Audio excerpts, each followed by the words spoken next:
بسم اللہ الرحمن الرحیم۔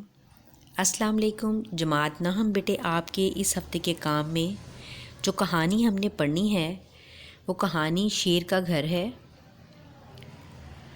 سب سے پہلے آپ کو کہانی لکھنے کے جو ہے وہ اصول بتاتی ہوں۔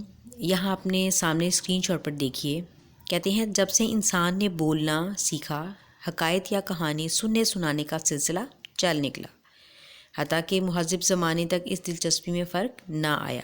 یعنی وہ یہ ابتدائیہ آپ کو بتانے کے بعد نیچے کیا بتاتے ہیں کہ جو کہانی ہے اسے بچے بڑے شوق سے سنتے اور سناتے ہیں۔ بعض کہانیاں جو ہیں وہ اپنے دوررس نتائج بھی رکھتی ہیں، اور کہانی لکھتے وقت مندرجہ ذیل باتوں کا خیال رکھنا ضروری ہے۔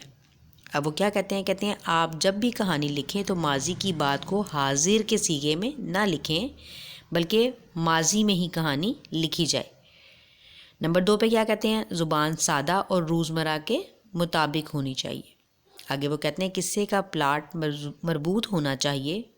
بڑھاپے کی بات کو بچپن کے پلے میں یا جوانی کا قصہ بڑھاپے کے کھاتے میں ڈالنا درست نہیں ہے۔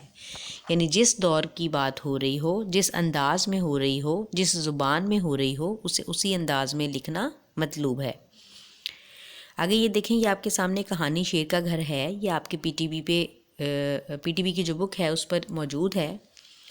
یہ کہانی آپ نے پہلے کلاس میں پڑھی ہوئی بھی ہے۔ آپ کو یہاں دکھانے کا مقصد یہ ہے کہ آپ اس کا دوبارہ اعادہ کر لیں اور اسے اچھے طریقے سے یاد بھی کر لیں، اور جو مشکل الفاظ ہیں ان کو لکھ کر دیکھ لیں تاکہ آپ کی غلطی جو ہے وہ تحریر میں نہ ہو۔ آپ نے ایک بات کا خیال رکھنا ہے کہ جو مشکل الفاظ ہیں ان کی بار بار لکھ کے مشق کرنی ہے تاکہ املا اچھے انداز میں ہو سکے، اور اس کہانی کو آپ نے اچھے طریقے سے یاد کر کے رف کاپی پر لکھ کر دیکھ لینا ہے۔ یہ کہانی کا اگلا حصہ ہے، یہاں پر کہانی جو ہے وہ ختم ہو جائے گی۔ آپ اس کو یاد کریں گے اور لکھ کر مشق کریں گے۔ شکریہ، اللہ حافظ۔